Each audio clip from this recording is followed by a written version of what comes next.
Welcome to the Rim Break Rodeo. We hope this video helps. You start by locking the dashboard purpose and the 1 or 2 primary KPIs you'll monitor. Once done, map each KPI to a data source and record refresh cadence. This prevents surprises later. Next, choose your tool based on needs, Quick BI for speed or custom for flexibility, and verify access credentials now. Make sure to sketch a simple layout on paper so you can iterate quickly. This initial structure saves hours when you connect live data.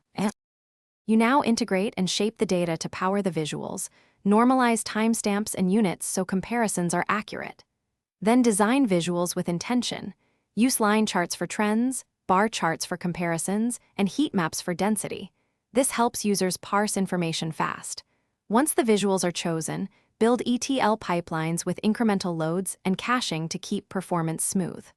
Also, add data quality checks and labels so users understand lineage and trust the numbers when they interact with the dashboard. You finish by refining usability. Clear titles, concise tooltips, and sensible filters make the dashboard actionable.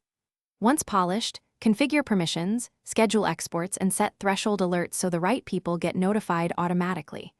Before handoff, run load tests and validate results against source systems.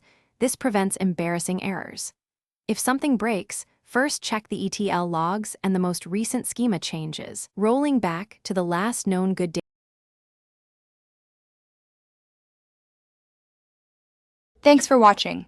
Consider subscribing if we helped you.